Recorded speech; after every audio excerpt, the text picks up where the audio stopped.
জিনদের অভ্যাস হচ্ছে ওরা 24 ঘন্টার ভেতরে যে কোনো এক সময় হয় সাপ নাই বিড়াল, এগুলো হওয়াই লাগবে ওদের। এই জন্য রাতের বেলা অনেকে বের হওয়ার পরে কালো বিড়াল যারা দেখেন, সবগুলো কালো বিড়াল না, ওগুলো দুই একটা জিনও আছে। ওগুলো দেখলে আপনি একেবারে সরাসরি যদি দেখেন বলবেন আস্তাগফিরুল্লাহ অথবা লা হাওলা ওয়ালা কুওয়াতা ইল্লা বিল্লাহ। আর একটু বেশি পারলে আয়াতুল কুরসি পড়ে বুকে ফু দিয়ে নেবেন, নাইতো যদি দুষ্ট হয় আপনার একটা ক্ষতি করে দেবে। মুহাদ্দিসে দেহলভী রহমতুল্লাহ আলাইহি গভীর রজনীতে তিনি কোরআনে কারীম পড়ছিলেন, সূরা ইয়াসিন তেলাওয়াত করছেন, তার বাড়ির উপর দিয়ে দুইটা জিন যাচ্ছিল। কোরআনে কারীমের মধুর আওয়াজ শোনার পরে তাদের গজ জ্বলার গতি তারা থামিয়ে দিয়েছে। মুহাদ্দিস সাহেবের তেলাওয়াত শুনছে, শুনতে শুনতে নিজেরা হারিয়ে গেছে, নিজেদের আকৃতি পর্যন্ত তারা পাল্টিয়ে সর্পের রূপ ধারণ করেছে। মুহাদ্দিস সাহেব নামাজ শেষ করার পরে ঘরের ভেতরে তাকিয়ে দেখলেন দুইটা সাপ খেলা করছে।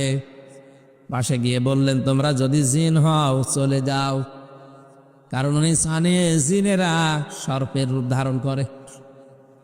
একবার দুইবার তিনবার বলার পরে ওরা জায়গায় দাঁড়িয়ে আছে। উনি মনে করলেন এটা না সাপ হবে, ঘরের থেকে লাঠি এনে পিটিয়ে মেরে ফেললেন জায়গায়। এই জিনদের বাবা মা তাদের খবর হয়ে গেছে সন্তান কোথায়, অনুসন্ধান করতে করতে এসে মুহাদ্দিস সাহেবের ঘরের ভেতরে পেয়েছে। মুহাদ্দিসকে সহ দুইটা সন্তান মরা নিয়ে গেছে তার নিজেদের দেশে জিনদের। লক্ষ লক্ষ জিনেরা আছে, এটা তাফসিরে হাক্কানিতে পাবেন আপনি, আমি শিক্ষার জন্য বলছি। লক্ষ লক্ষ জিনদের সামনে জিনের পিতা ডাক দিয়ে বললেন, মুহাদ্দিস সাহেব, আপনি আমার দুইটা সন্তানই পিটিয়ে মেরে ফেলেছেন, আমি ইচ্ছা করলে কোরআনের নির্দেশ অনুযায়ী আপনাকেও মেরে ফেলতে পারি। কারণ কেউ যদি কাউকে হত্যা করে তার তিনটা শরত আছে, এক নম্বরে তাকে মেরে ফেলা লাগবে, দুই নম্বরে ওই লোকটা যদি জরিমানা দিয়ে দিয়ত দিয়ে তার পরিবারস্থ লোকদের কাছে ক্ষমা নিয়ে নেয়, এটার দ্বারাও তার মাফ হবে। আমাদের দেশে মানুষ হত্যা করার জন্য যে ফাঁসির অর্ডার দেওয়া হয়, 30 বছর জেল দেওয়া হয়, এটা কিন্তু কোরআনের নিয়ম না। কোরআনে কারীম আয়াত শোনালেন জিনেরা, ইয়া আইয়ুহাল্লাযীনা আমানু কুতিবা আলাইকুমুল কিসাসু ফিল কাতলা। ওহে যারা ঈমানের দাবি করো তাদেরকে বলছি, হত্যার বদলে হত্যা এটা আমি আল্লাহ লিখে দিলাম। কি করলাম? আরো জোরে বলেন।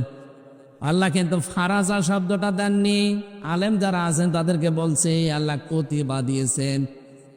ফরজ শব্দ দিলেও তো অর্থ হয়ে যেত, কাতাবা দিলেন কেন? আমি যদি এখন এখানে সভাপতি যিনি আছেন বলি যে এই জমিটা আপনাকে আমি দিয়ে দিলাম মৌখিক, এর কোনো দাম আছে? কারণ জমিও আমার না, এ দেওয়ার ক্ষমতাও আমার নেই। আর আমি যদি এই জমির মালিক যিনি, তাকে দিয়ে দলিলে সই স্বাক্ষর করে লিখে ওনার হাতে বলে এই যে লিখিত, ওই জিনিসের দাম নেই।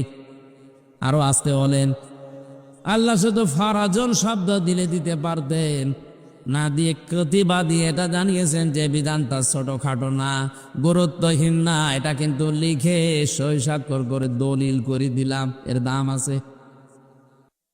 জিনদের পিতা ডাক দিয়েছে, মুহাদ্দিস সাহেব আমি কিন্তু আয়াত অনুযায়ী আপনাকে মেরে ফেলতে পারি, কিন্তু আমার একটা হাদিস জানা আছে, কোন সৃষ্টি যদি তার আকৃতি পাল্টিয়ে ফেলে তাকে মেরে ফেললেও কোনো গুনাহ নেই। আমার এই সন্তান দুইটা তাদের নিজেদের আসল আকৃতি পাল্টিয়ে সর্পের আকার ধারণ করেছে। আপনি যেটা বললেন যে তিনবার তাদের বলার পরেও তারা শোনে নাই, এই জন্য আপনি না বুঝতে পেরে মেরে ফেলেছেন। আমি আপনার কোনো দোষ দিতে চাই না, তবে একটা কথা, যে কোরআন শুনতে গিয়ে জীবন গেছে, স্থান ত্যাগ করে নাই, আপনার এই মধুর কণ্ঠ দিয়ে আমাদেরকে ওই কোরআন থেকে একটা কিছু শুনিয়ে বিদায় করেন। মুহাদ্দিস শাহ ওয়ালিউল্লাহ দেহলভী রহমতুল্লাহ আলাইহি তার মধুর কণ্ঠ দিয়ে কোরআনের সবচাইতে সুন্দর সূরা যেটা সূরা রহমান তেলাওয়াত করে শোনালেন, আর রহমানু আল্লামাল কোরআন খলাকাল ইনসানা আল্লামাহুল বায়ান। হাজার হাজার জিনের অজ্ঞান হয়ে গেছে, হুশ যাদের ছিল তারা সঙ্গে সঙ্গে বলে উঠেছে, কুলু উহিয়া ইলাইয়া আন্নাহু ইসতামা'a নাফারুম মিনাল জিন্নি ফাকালু ইন্না সামি'না কুরআনান আজাবা। তারা বলেছে অবশ্যই যে ওহী শুনলাম এটা আশ্চর্য কোরআন। শব্দের দিকে খেয়াল করেন, ইয়াহদি ইলার রুশদি ফামান্না বি। এই এদিকে তাকান, ইয়াহদি ইলার রুশদি ফামান্না বি।